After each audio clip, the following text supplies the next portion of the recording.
The sky is overshadowed with blackness. Oh, shelter or hell in night.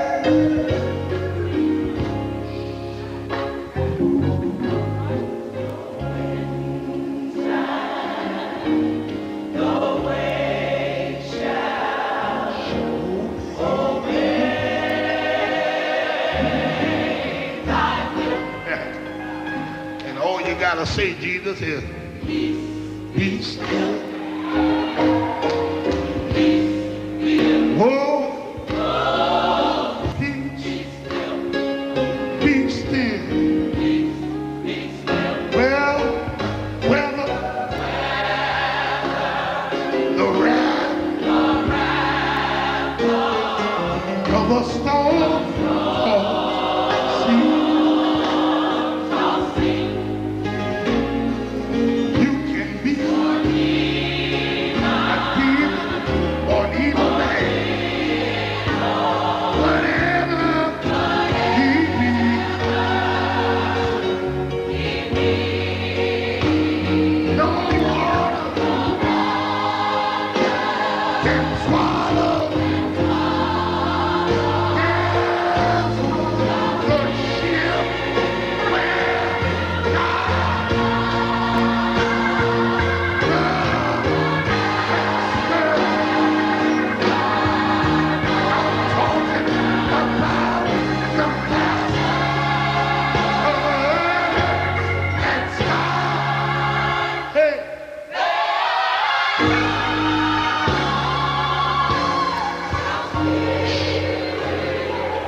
Won't he give you peace?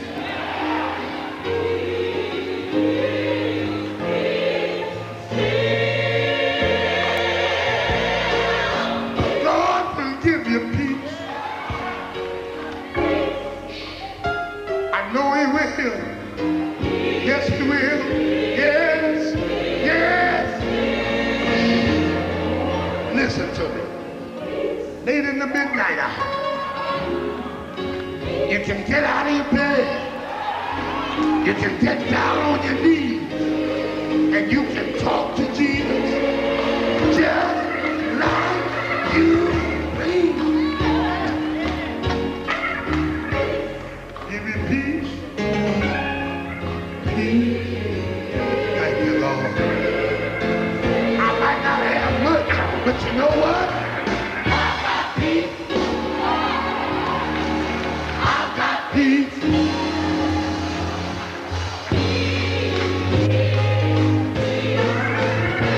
One more thing.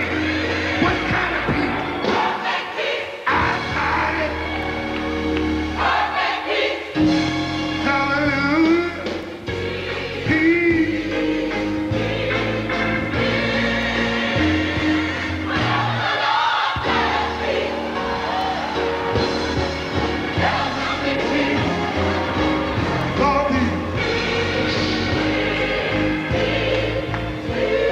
Touch somebody next to you and tell them I got peace and I won't take it back. Hallelujah. Yeah.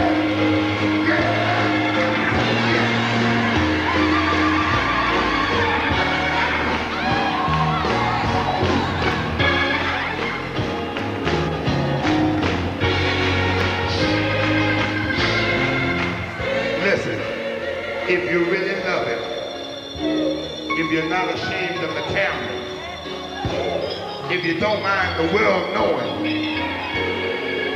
if you love him, lift your hand and say yes. Now while you got your hand up, do me a favor.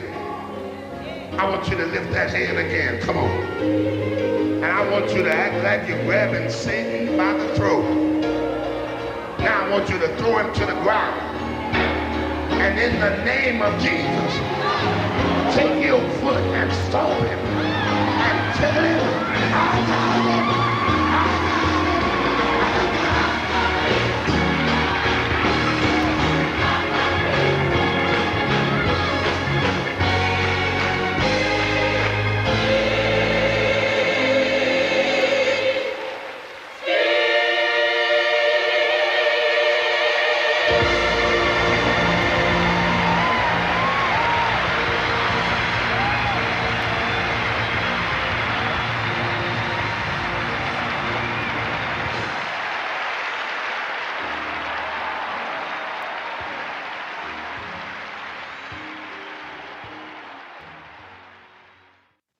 And now I will just briefly introduce our guests. Robert Marovich hosts Gospel Memories on Chicago's WLUW 88.7 FM and is founder and editor-in-chief of the Journal of Gospel Music. In 2019, he was nominated for a Grammy Award for Best Album Notes for the Gospel According to Malco. He is author of A City Called Heaven, Chicago and the Birth of Gospel Music, published by the University of Illinois Press. Reverend Dr. Stefanie Minatee is an associate minister of the Community Baptist Church of Englewood, New Jersey, and artistic director of her music ministry, Jubilation. Formerly serving as a vocal music educator for nearly 30 years in the Plainfield Public School District, Dr. Minatee retired in 2012. She is currently a noted performing arts education consultant. Dr. Minatee is a skilled and accomplished singer, vocal coach, composer, arranger, and musician with a passion for excellence in music ministry. As a noted gospel music historian, she's worked with and recorded with several renowned sacred and secular music artists. She is a voting member of the National Academy of Recording Arts and Sciences and released her book, Prophetic Music Ministry, in 2018. And now, without further ado, I will turn it over to Dr. Marovich and Dr. Minatee. Thanks again to everyone for being here today. Thank you, Heather. Thank you. Thanks to everybody for being here today. Reverend Steph, I want to start by just saying thank you. Amidst your many accomplishments, what people may not realize is you are the inspiration for me writing Peace Be Still. It was back in 2013, I wasn't even finished with my first book, A City Called Heaven, and I was putting together a 1-hour radio show on the 50th anniversary of Peace Be Still, the album, and had a dream about being at the September 1963 recording, and I told you about it, and you encouraged me to do more with it. So thank you for that. And then you put together the group that you said to me, well, if I can put together a group of some of the original members, if you'll come to Nutley and meet them. And that was a life experience just to be able to see in person, well, meet you for the first time in person, and then also some of these great singers from the Angelic Choir. So thank you for that. Bob, thank you so much. It is, I'm just excited to share with you today. Whenever I think of Reverend Lawrence Roberts, First Baptist, Peace Be Still, in the iconic recording, it puts a smile on my face, brings back precious memories. So I'm just grateful to have the opportunity to talk about this project today with you. And I thank you so much for letting God use you and writing this book, because this book is wonderful for people to share and to read. It will be a great asset to their library. Thank you. Yes, in fact, another friend, Jocelyn Henderson, who's an ordained minister now, said I was commissioned. So you're right. I was commissioned to write this book. Well, I'd like to just sort of give a Reader's Digest version of the story. And then I want to talk to you, Reverend Steph, about, because you grew up in First Baptist, all of the players in this book you knew firsthand. But for those of you who are not familiar with the album or with the Angelic Choir, or even with Reverend Cleveland, here's just sort of a snapshot of what it was. Well, so Reverend James Cleveland was in 1963 probably the most important, certainly the most popular male vocalist in gospel music. He had been with the Caravans. He grew up in Chicago, and he had worked with the Caravans here in Chicago, but he'd worked in Detroit with the Meditation Singers. He worked with Reverend C.L. Franklin at his church with his music ministry, and in fact taught Aretha Franklin how to play piano when her first piano teacher scared the dickens out of her. She didn't want to have anything to do with the first one, but Reverend James taught her to play piano. And then he worked with Reverend Charles Craig at his church and his choir in Detroit, the Voices of Tabernacle, which was a marvelous choir of just extraordinary soloists and musicians. And so at the time, about 1959 or so, Reverend Cleveland and the Voices of Tabernacle had this huge album hit called The Love of God. And it got critical praise. It sold well. And then in 1960, Savoy Records in Newark, New Jersey, signed Reverend Cleveland as a solo artist.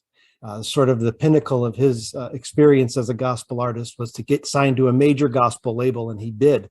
But although he was signed as a solo artist to Savoy Records, they wanted him to do for them what he did for Hobb. They wanted The Love of God on Savoy, since it did so well for Hobb. The only problem was Reverend Cleveland didn't have a choir. He had moved to Los Angeles by that point.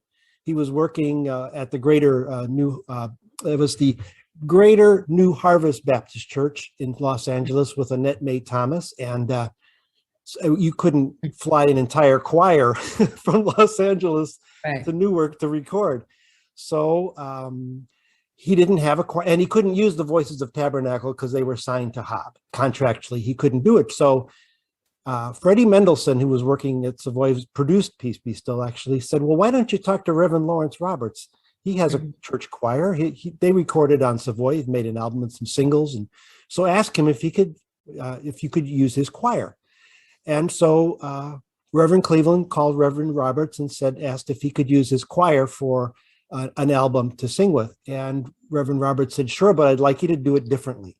I would like you to record them in church, because I think they'll do better in church, because this was not the Voices of Tabernacle. This was not, and he felt they would do better in church. Well, Reverend Cleveland kind of was thinking of the particulars. Reverend Cleveland was a perfectionist. And all he could see were all the mistakes. He was in the what ifs. Well, what if the tape breaks? Well, what if this happens? And what if that happens? And what if he just could see all the mistakes that could be made by recording in person? But he consented, and they made what they called the first of their live in-service recordings. They brought Thurston Frazier, a noted choir director from Los Angeles, to be with them. They brought Billy Preston, the great organist, to be with them. And the album did very, very well. So Savoy said, do another. And they did a second one, and it did even better. This live in-service idea that Reverend Cleveland at first was a little concerned about was sort of brought the joy and emotion of gospel music into on record. And then they wanted to do a third one. And of course, some of the logistics were not so great. They couldn't record at First Baptist Church like they did the first two, because First Baptist Church had been raised to make way for a new facility, and they're musicians. And I don't think Savoy really thought much of Volume 3. They ordered 3,000 copies to be printed. But when it was released, it just kept selling and selling and selling.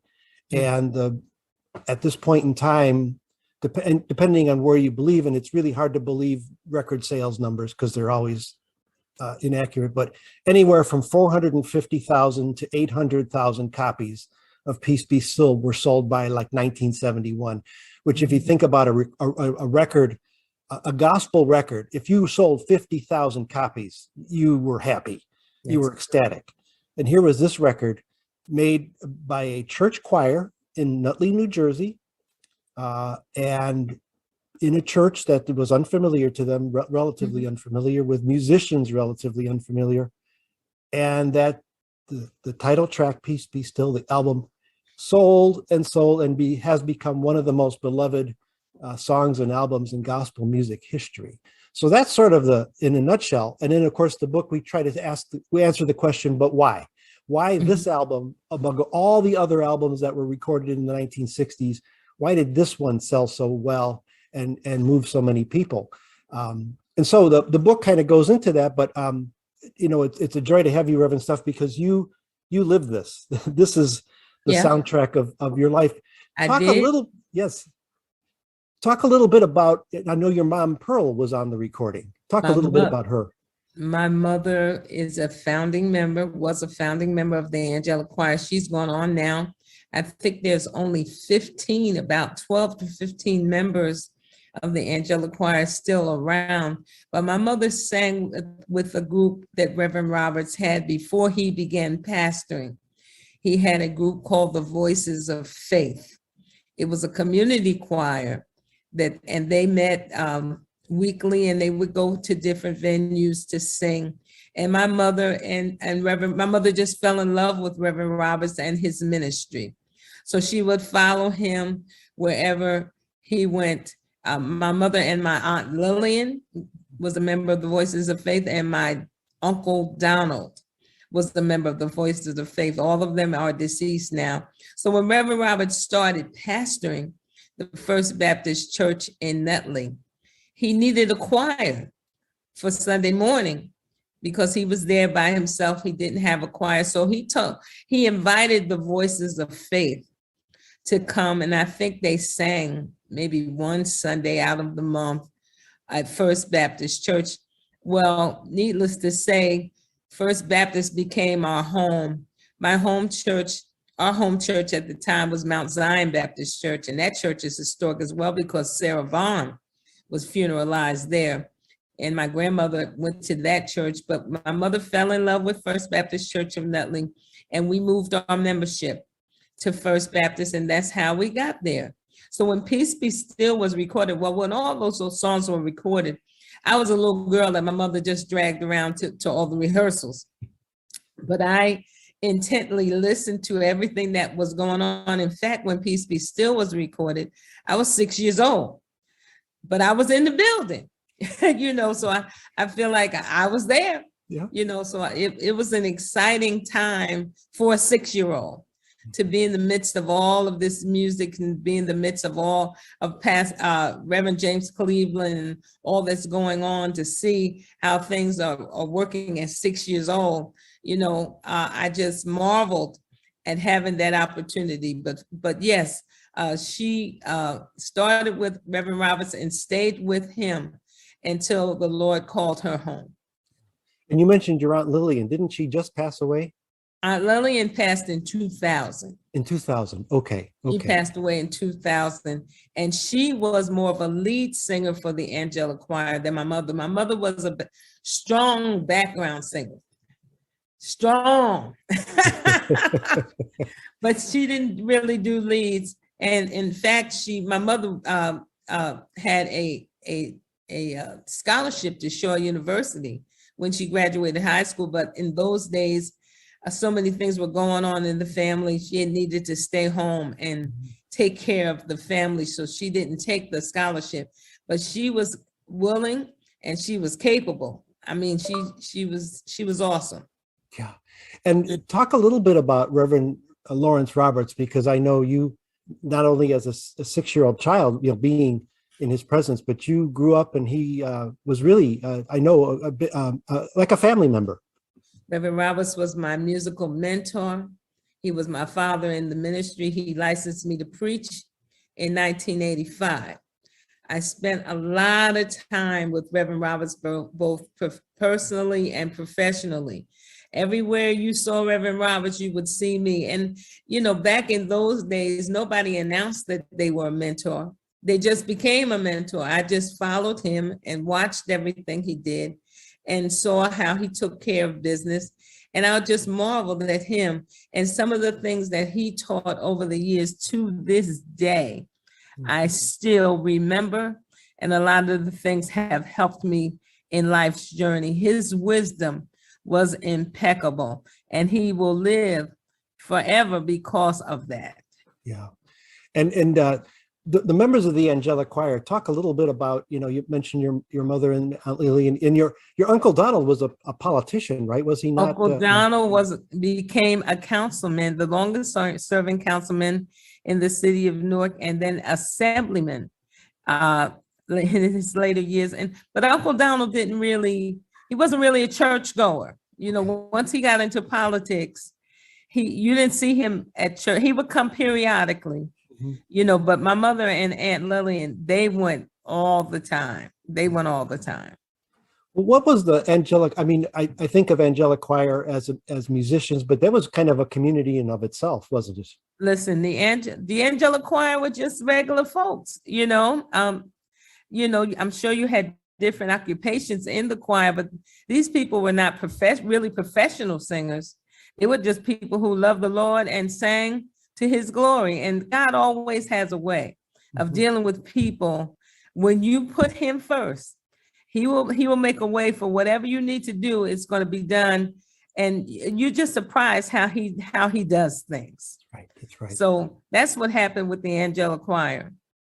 And I remember when you set up the interview for me in 2013, and then we had a follow-up interview on the phone a little bit later, how when I asked, did anybody in the choir anticipate that the Peace Be Still album, whether it was Reverend Roberts or the choir members, would do what it did? Absolutely unified no. Nobody expected it to do anything like that. You were surprised. They knew about what was happening in the civil rights movement. Of course, they were aware of what was going on, but their prime focus was to come together to sing to the glory of God. So that's what they worked on. I mean, they believed, and they spent time sharing that together. And you had mentioned this, you know, when we were preparing for this this virtual event, and then you know, I've just been thinking about it a lot since then. This idea of gospel as a spiritual mechanism. I mean, oftentimes we as historians get caught up in the social and the musical aspect of gospel music. And it's certainly there. I mean, I know some of the announcers that I talked to that programmed Peace Be Still in 1963 said what really attracted them to the song was the dramatic musicality of it. This was as if James Cleveland and Reverend Roberts and the angelic choir were painting a picture of Jesus calming the winds and the waves. It was, I call it spectacular gospel theater, because it was like pictures at an exhibition by Mussorgsky. You could just see the image, what was happening through the music. But the idea of the spiritual aspect of it doesn't get enough play, at least with historians. This idea of saving souls. If Jesus could do it for them and for me, it can do it for you too. Well, you know, Reverend Roberts believed that recordings when he spoke to Reverend Cleveland about recording this song, he just wanted to let the tape run. He said, because you get so much with just letting the tape run. When you try to do take 1, take 2, and take 3, you miss the fervor and the essence of what you're trying to capture by doing 2, 3, 4 takes. So he wanted to just let the tape run, and as we do in church service, we just have church. And that's what I think translated on tape. That's what I think translated to the people, because they could feel like they were actually sitting in a church building and having church service. And they were there, even though it was a recording. That's right. In fact, I remember or at least one of the angelic choir members telling me how unusual it felt when the angelic choir made their first album in the studio. This is before James Cleveland. They didn't like the fact that it'd say, okay, stop, and you had to stop, and you couldn't say a word, and you couldn't say hallelujah or clap or do anything, because they had to get that take, and it didn't feel natural to them. And I think that is a great great aspect of what's happening now, because a lot of times we work so hard on getting things perfect, not realizing that there's none perfect but God. That's right. You know, we just can't do it. We can do our best, and we want to do our best, but you lose so much trying to strive for perfection. Well, and I certainly think this album, and I really think Volume 2, How Great Thou Art, of the live in service, they did eight volumes by the end of it. Even, you know, obviously made Reverend Cleveland a believer in the live performance. You know, as much of a perfectionist as he was, he'd keep you there all night if he had to. During Peace Be Still, there's one part where he sings right off the mic. He's just gone. You can hear him in the background. He left the microphone. So it was like he at that point he was like, just capture it. Don't edit that. This is perfect. This is what I need. And you know, Bob, I marvel at you and all of the history that you have in these volumes, because you really have more history than me and able to bring it to the forefront, because a lot of these things that you're mentioning, I remember them, but I thank you for bringing them up and actually studying the history of this song and all of the volumes. Well, thank you. Yeah, and I guess I kind of come at it as from the almost the fervor of somebody who's born again, because I grew up in the Catholic Church, and about the only African American song in our hymnal was "Were You There?" That was it. That was it. So all of the music was new, but I thank God for you, because you bring that, the music, you lived it, and that's something that I'll never be able to say. I think what was interesting is you mentioned about the civil rights era. As you know, when I first came into this project, I was struck by the fact that this album, recorded on September 19th, 1963, happened only 4 days after the bombing of the Birmingham 16th Street Baptist Church. And so one of the first questions I asked the choir back in 2013 when we met was, did that event have any impact on the album? And that was exactly right. No. And it again, as a historian, I'm trying to piece together, I'm thinking, there's a mood. This, as Dr. Jahari Jabir said, this "Peace Be Still" is a song that it's not necessarily peaceful in the mood. It's got this kind of dramatic underpinning. And I'm thinking, well, this could have been very much on everyone's mind. And of course, what they said was, while it was certainly on their mind and they were shocked and horrified by what happened, they were not going to let that stop them. Their focus was ministry. Yeah. Their focus was ministry. And I wish that those of us who do gospel music today, I wish that was our main focus, because I think we get better results than we're getting now. But people are so involved in, some people, not everybody, are so involved in the performance aspect of this, that we lose what we're trying to do. We're here because God has called us to be examples, and he uses our gift to share with the world. And if we have that as our focus, the sky's the limit for whatever we want to do. The sky's the limit. You're absolutely right. For all of the red carpet walking and the awards events and so forth, here's a choir who humble can be, following their leader, Reverend Roberts, doing what they do. I remember my mother, I would watch her do things with the angelics. And, when I got older and had jubilation, I would tell her that, Mom, we're doing this, we're doing that. And she would just be like, been there, done that, got the t-shirt and the hat. You know what I'm saying? You're not doing anything new. So it's a memory that I shall not forget. No, in terms of the song "Peace Be Still," we talked about, it's not a civil rights anthem. It's more, to me, it's really. Actually, I read a comment just the other day from Thomas Wentworth Higginson, who was one of the three people who put together the very first collection of spirituals back in 1875 or something. And he said something about spirituals that I thought it makes sense for gospel, and also especially "Peace Be Still," that it's a stimulus to courage and a tie to heaven. And so of all these different interpretations of "Peace Be Still," what does "Peace Be Still" mean to you? Well, as we live today in 2021, we can see the tempest raging all around us. We have so many aspects of this world that makes you just want to throw up your hands and say, I'm not going to do this anymore. But then we have the Lord Jesus Christ, who tells us to fight on, and who encourages our heart to carry on.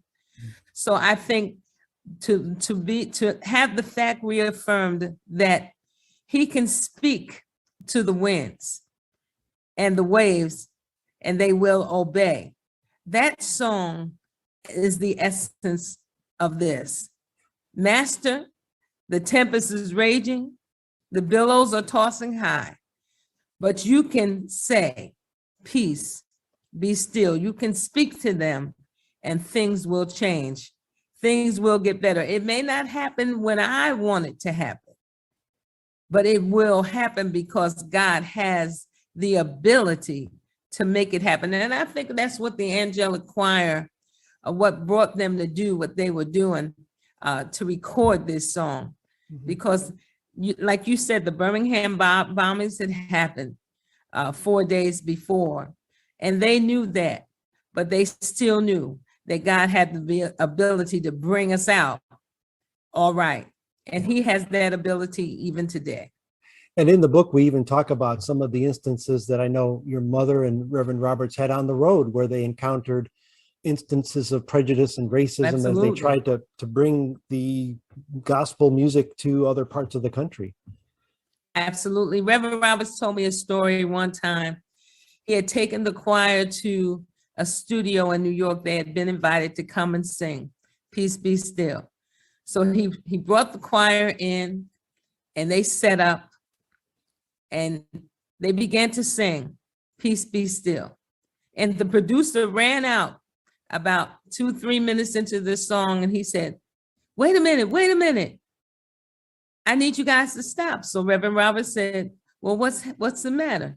He said, you guys aren't doing what you do on the record. I need you to holler. I need you to scream. I need you to clap and do all of that stuff. Reverend Roberts told the man, he said, we don't do that unless something causes us to do that. And he marched the choir out of the studio and they never returned again. So that's what we have to understand. We don't sing for accolades. We don't sing for approval of the audience. We don't sing for any of that. We sing because God is good to us and we want to give him glory. Yes. And that was a unanimous sense from everybody that I spoke with with the angelic choir, was just the sense of they felt called to do this. Now that one of the great things was that the money that was raised, I mean, the choir members didn't get that money. They didn't expect to get that money. It wasn't that kind of situation, but it did go to build the church, which they were able to build in 1965 and open it up. And I guess then I think it was volume 5 is when Reverend Cleveland walks in, and he, in the beginning of the album, he starts talking about, oh, look at this beautiful, and it is a beautiful church. It's like a votive light on the corner there in Nutley. And he starts talking about how beautiful it is. And if you go into the church today, it's well taken care of and it looks exactly like it did.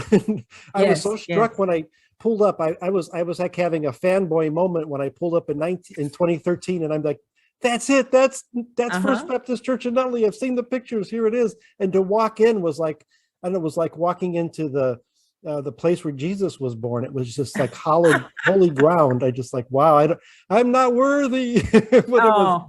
but it was, it just really showed, the ability of a choir and Reverend Roberts to build that church and to make it kind of where he could use it for recordings. Not for pop-up recordings, but for more of the religious recordings as well.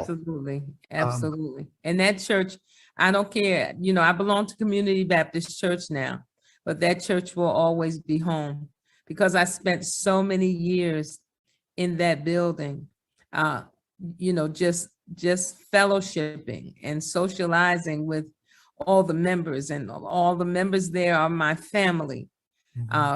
First Baptist has a great bond of people. And when I go there, I think I went back for the adult choir's anniversary.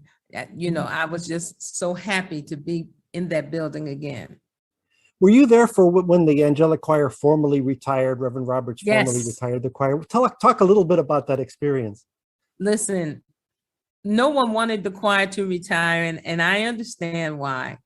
But to see all the people who had been a part of what we did, to relive the sound, because the angelic choir, I don't care if they're 50, 60, 70, or 80, maybe 90 years old, they can still sing you under the table when they want to.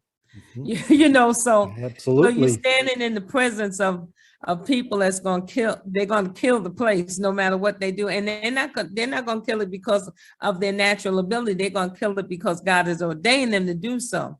So that was an awesome experience. You had people from uptown, downtown, north, south, east, and west that came back to participate in that retirement service. And it's a friend of mine said he taped it. So he has a tape of what we did, because I really need to see it again so I can have a smile on my face one more time.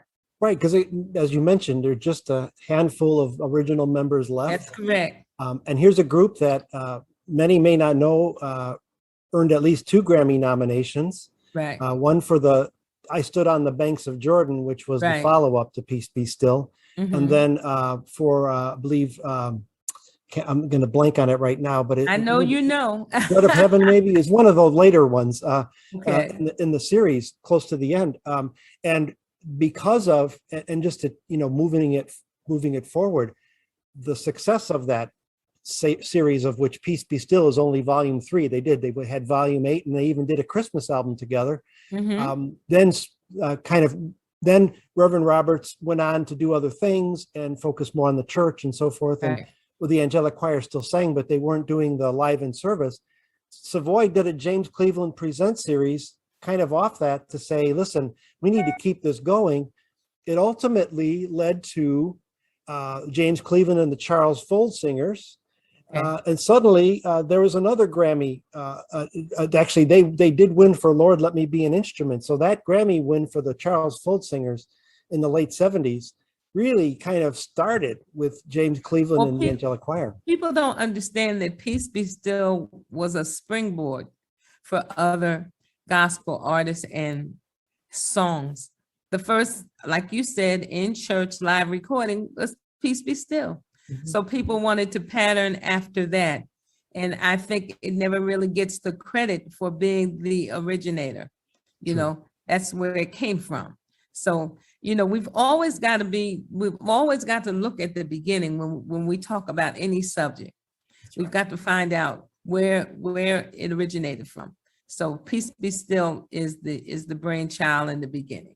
And as you know, almost every gospel recording of merit is now recorded with a live audience. Yeah, listen, they learned. Mm-hmm. Right. They learned what can happen when you I don't know if they let the tape run like Reverend Roberts wanted to do, or like Reverend Roberts did, but they've learned that it's the authenticity of being in church, even though you're sitting at home. Yeah, that's right. So I people are looking for that. They want to hear something that will give them familiarity and will be authentic to them, to their spirits. So they buy things that have been recorded live so they can really be there and not be there. Right.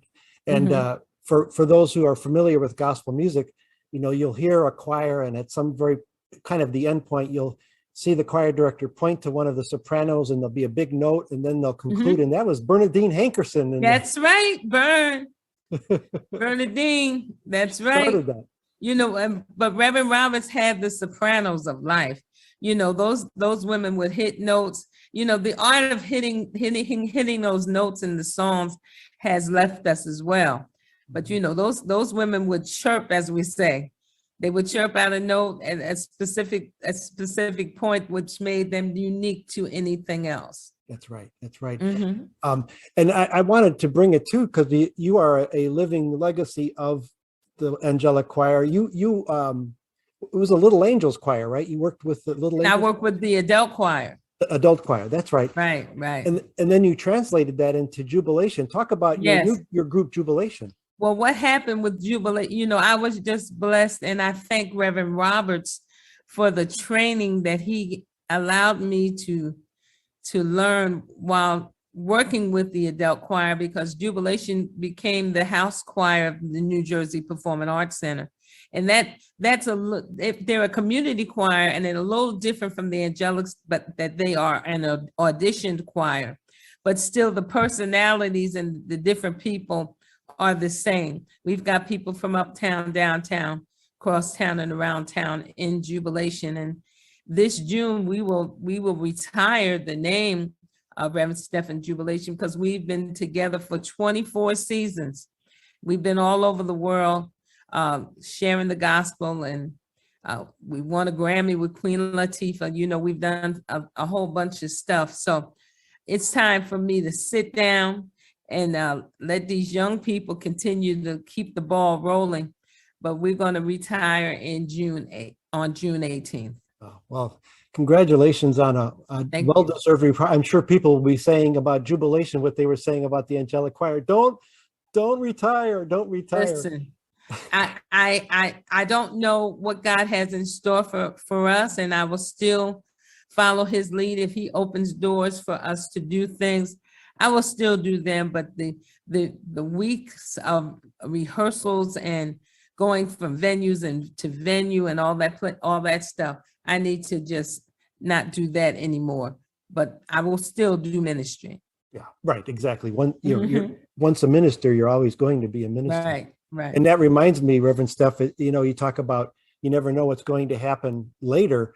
Talking about the Peace Be Still. I don't know that Reverend Roberts or Reverend Cleveland would have expected that the Grammy Hall of Fame that they would have the album in. Even though it never received a Grammy nomination, it's in the Grammy Hall of Fame. Peace Be Still. Right. And it's part of the. I'm sorry. Yeah. No, go ahead. No, and also the Library of Congress National Recording Registry, the most significant songs in America. Peace Be Still is part of that. You know, I don't think Reverend Roberts really thought about any of this stuff when he was doing what he did. You know, he just pastored and liked to minister to people. So I was able to just watch him do what he did. He never had any plans for winning this or winning that.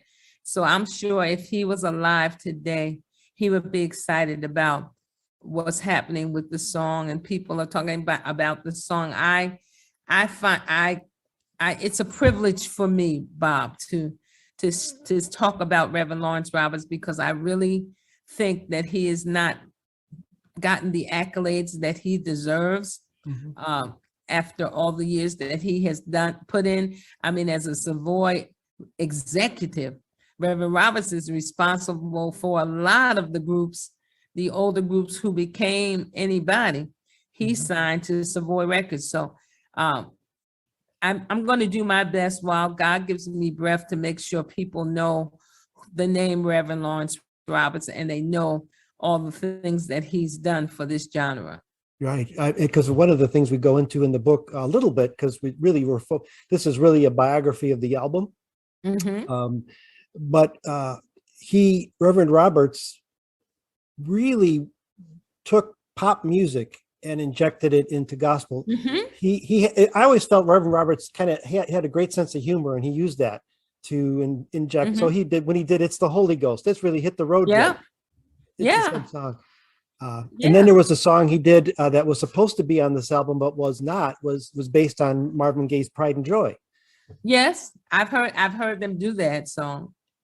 I've heard them do that. They didn't record it, but I've heard them do it. And so, you know, he has this sort of, it's like and then of course he had the song about Sputnik back in 1958. Yes. Now I was not born, but I heard about all of that stuff. Right. You know, it was like a kind of a wink to, like, yes, this is ministry, but we're going to come at you from where you're at, you know, in the pop world. He did have a sense of humor, didn't he?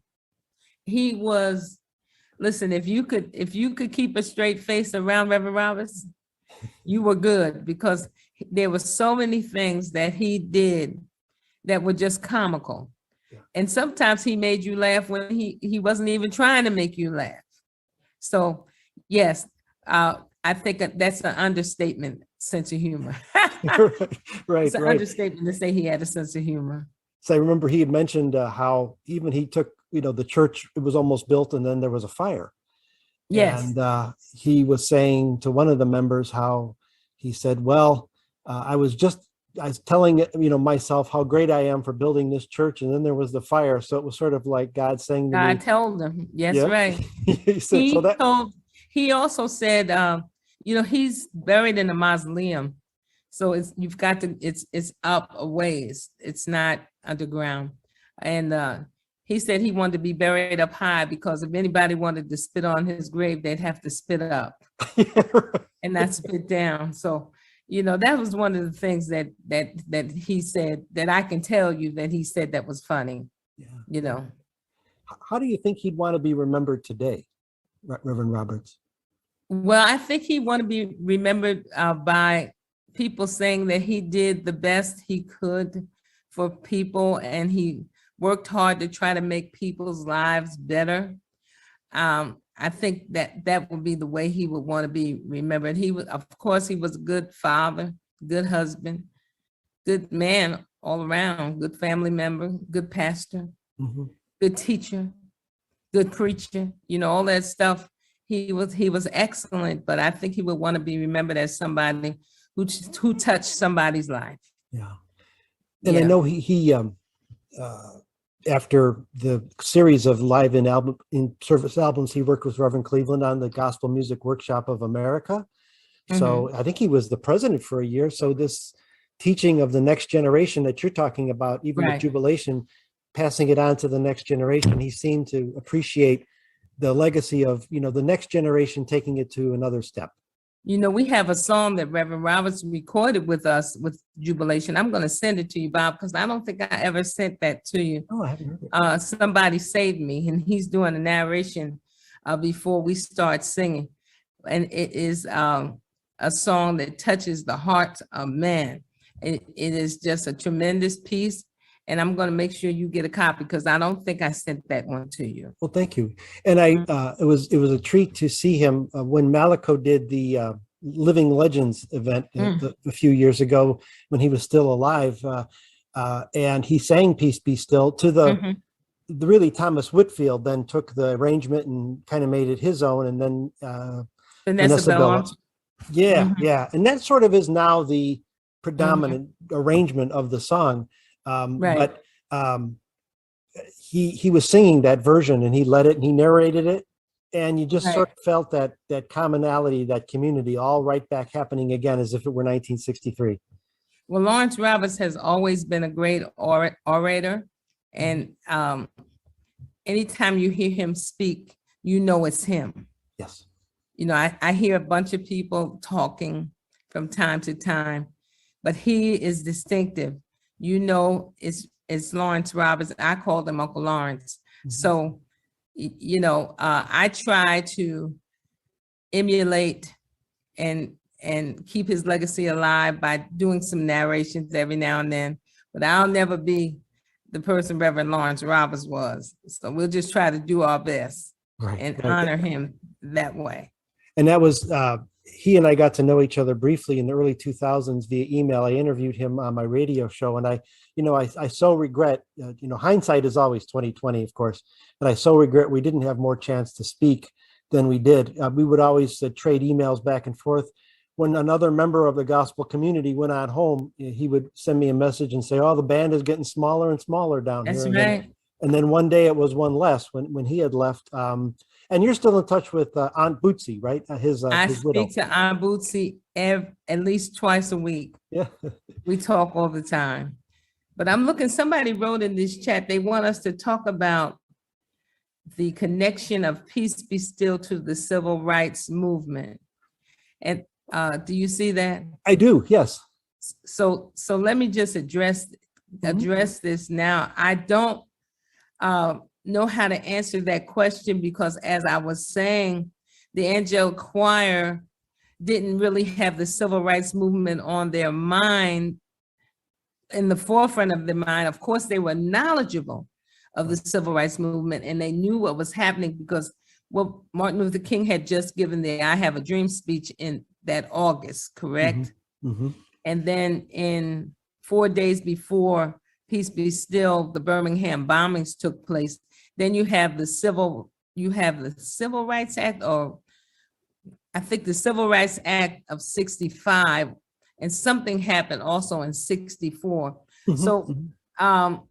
I don't know how it's a real connection, except the fact that the people who were listening to Peace Be Still, this would help them to fight on stronger for the civil rights movement when you listen to Peace Be Still, because like I said, when we talk about that tempest raging and the billows tossing high and the sky with blackness, we who are Black people know that we can relate to that as going through what we're going through. So I believe the Peace Be Still that they were talking about will relate to what was happening with the movement at that time. I agree, Dr. Minatee. My assumption or my hypothesis going into the book was that was the case, and what the choir taught me, what you taught me, and what really has changed my perception of gospel music, and is it was not episode based. It was really the sense of the everyday indignities that African American people in Newark and Nutley and anywhere were going through. This idea of the stimulus to courage. This idea that, you know, I'm a member of the angelic choir. I hear about these civil rights activities that are happening, but right there in Newark, things are happening. You know, poor housing, discrimination, things, or just things that happen as a human being. You know, financial, social things are happening. That so whatever's happening in my life, the internal part, I can express through this song, and then externally say that if I can feel this spiritual presence, so Jesus calming the wind and waves in my life, calm it in your life. So yes. it's evangelical. It's like it's saving souls. Absolutely.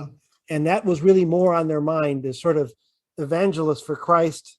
Here's what he did for me. Here's what he can do for you.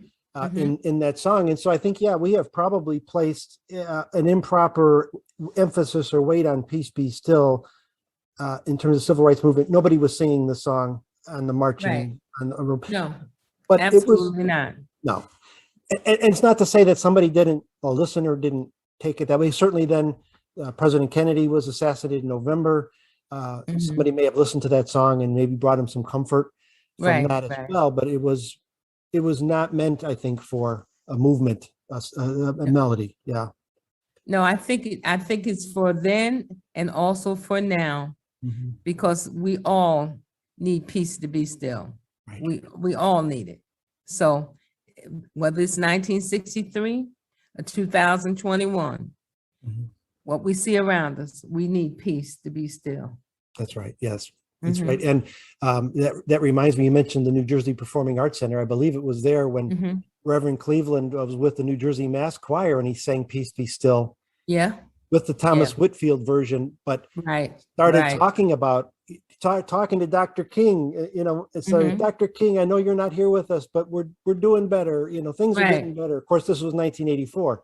Don't know if he would have been so eager to say it then, if it were today, but at least he was trying to link at least the sense that, you know, things are getting better. They're not great, but maybe we're trying. And that was the thing, I think, and I'm going off script here just briefly, which I think is remarkable about gospel music, that when you talk about music that did address specifically social issues, that happened a lot in the 70s, that the message was always about amity, fellowship.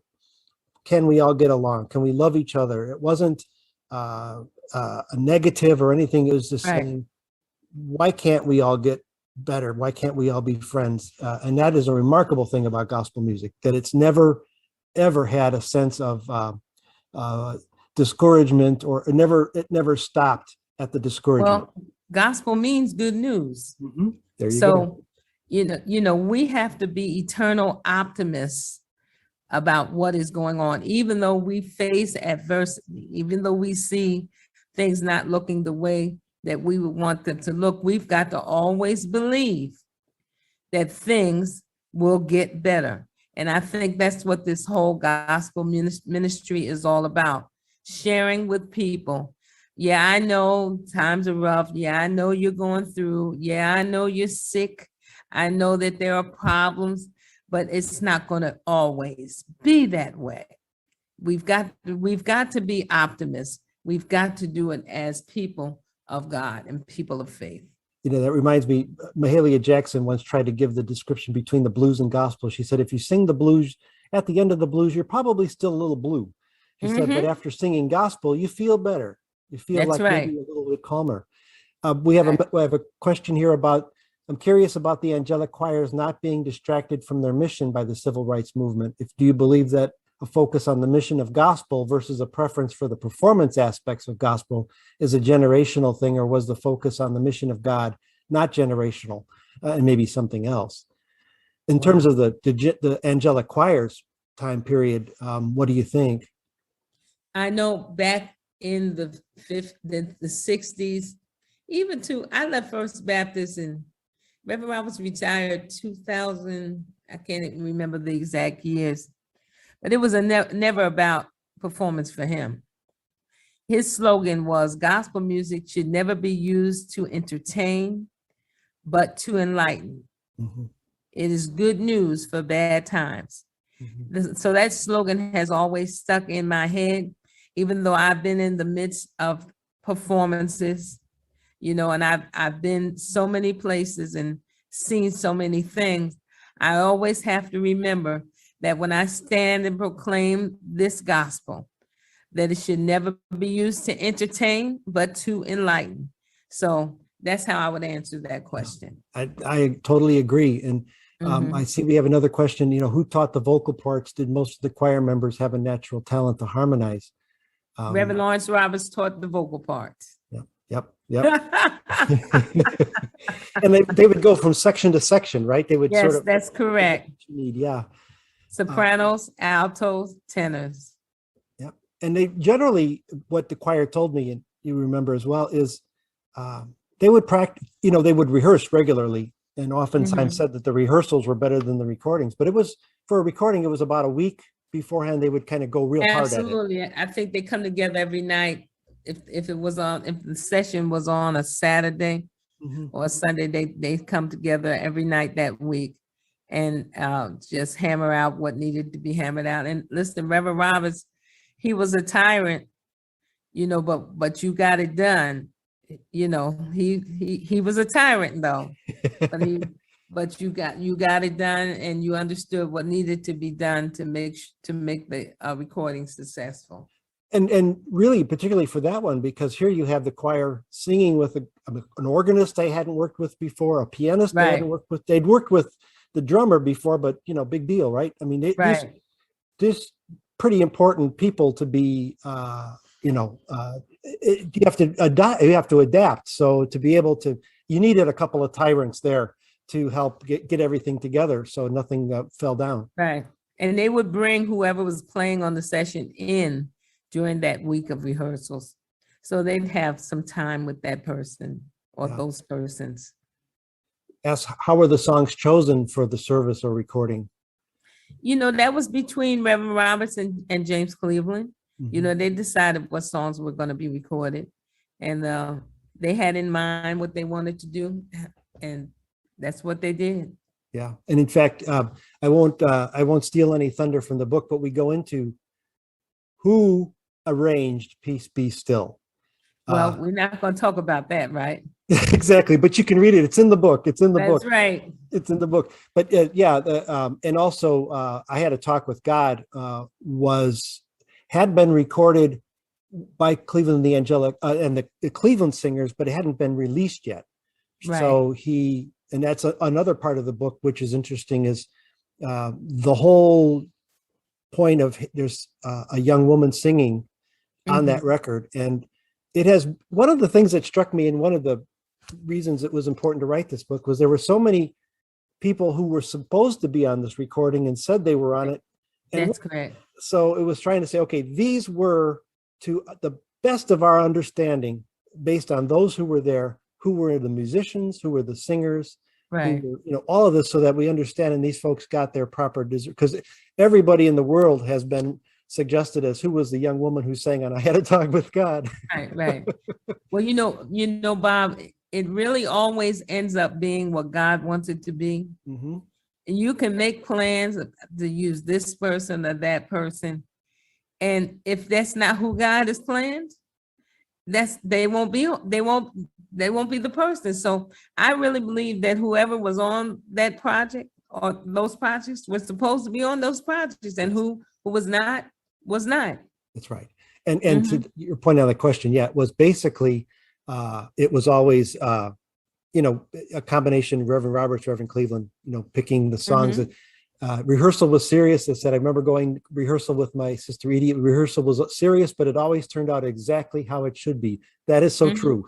You almost wish that they had a tape recording of the rehearsals, because so many of the members would say, "Oh, you should have come to the rehearsals. They were better than the recording." The rehearsals actually probably were better than the session, you know, according to many of the angelic choir members, you know, because I think it was just a little more of a relaxed setting than having the set. Well, you know, we taping, you know, so in rehearsal, it's just like, if you mess up, you mess up, but you know. In fact, you even hear that on the album, the first volume. People are very polite.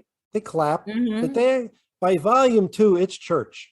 You know, even James Cleveland's losing it. By volume 3, everybody knows what to do. Go ahead and shout when you want to shout. Don't worry about it. Be relaxed. And you will also see that on the, have you seen the Amazing Grace film? Yes. Aretha, you will always also see that on the Amazing Grace film.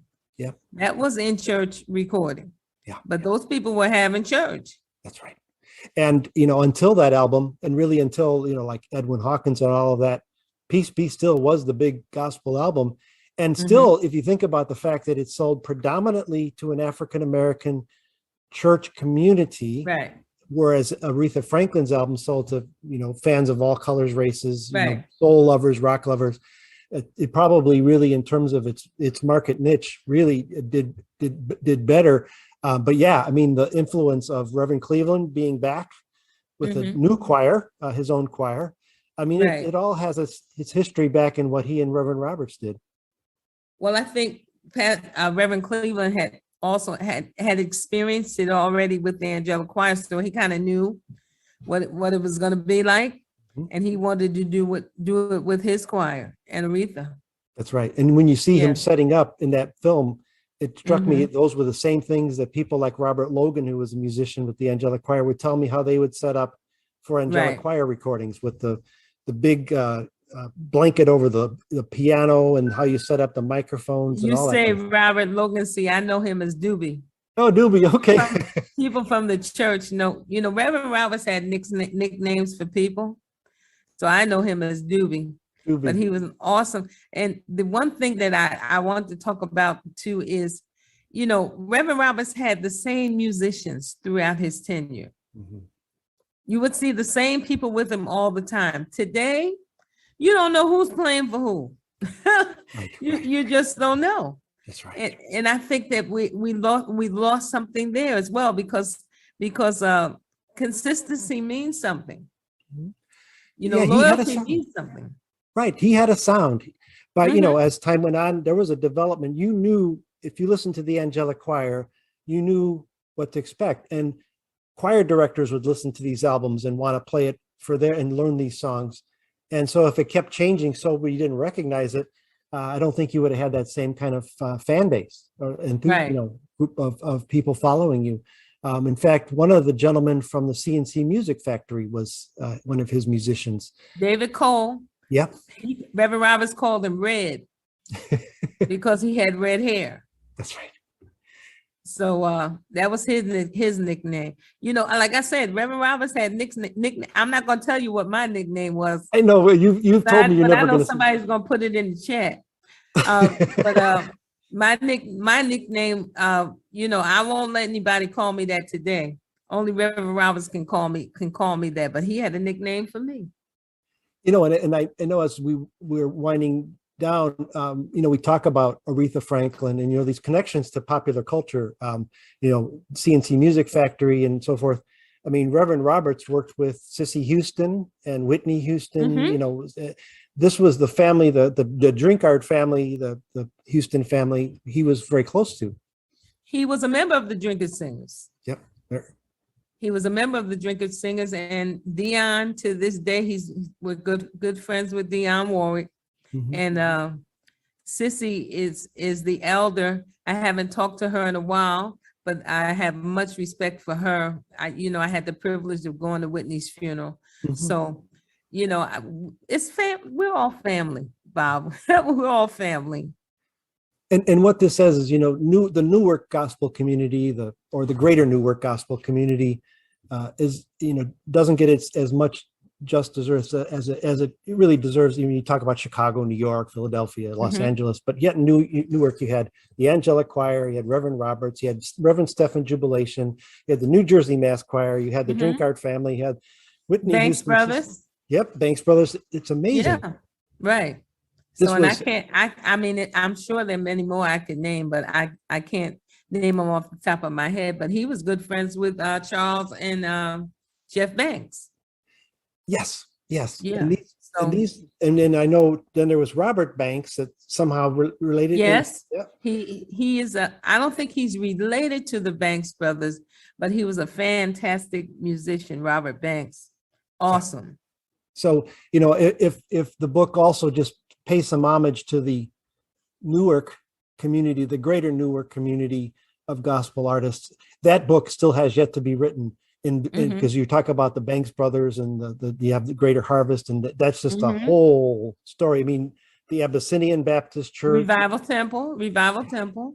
Yeah. They have recorded Alvin Darling. There's a lot of artists here in the city of in the city of Newark that I can't even name, but it's one of the meccas of gospel music. And I want to thank Dr. Alva Lewis, who keeps that alive. Dr. Alva Lewis is always talking about gospel music in the city of Newark. Yeah, because that is a story in and of itself, going back to the 30s and 40s and everyone that came along. And I hope everyone on this event, the video, kind of gets a sense of where Peace Be Still is in that history, that it has its own history, but it's part of Newark, Nutley history. It's part of New Jersey history, part of American history, but really comes out of the members all lived in that area and came together for one evening for a spectacular history, which will live on forever, as long as people remember gospel music. That church attracted, we had Doris Duke, which she was coming to Nutley. Reverend Roberts was giving her voice lessons, and he said, why don't you come on up to the church? And she came, and she became a member of the Angelic Choir. And she spent time at the church frequently until the bomb threats came, saying that they were going to blow up the church because she was there, the racial disharmony. So she stopped coming. But Doris Duke was a member of the tobacco heiress. Doris Duke was a member of the Angelic Choir. And you bring up a great point, because you see now choirs that are mixed with different races. And yet here we are in the 1970s, still and yet one white woman joins a black choir, and there's going to be somebody who wants to threaten to bomb a brand new church. That's as a right. result. And so, we were not that far away from that history. And so your point is well taken. Peace Be Still is an anthem for yesterday, today, and tomorrow. As long as there are troubles, we need a calming of the winds and the waves. It is that idea of a stimulus to courage and an anthem of calm. So, any other questions? Heather, how are we doing? Looks like we're just about of time.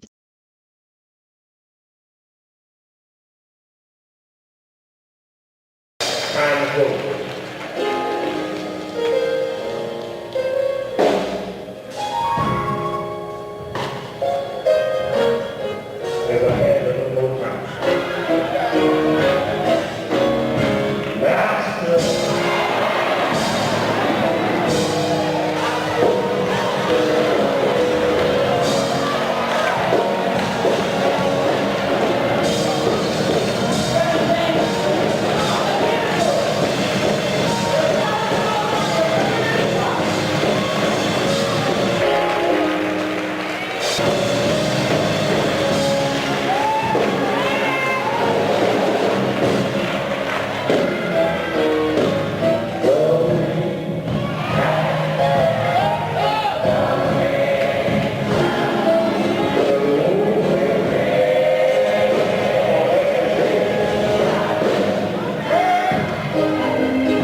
in the name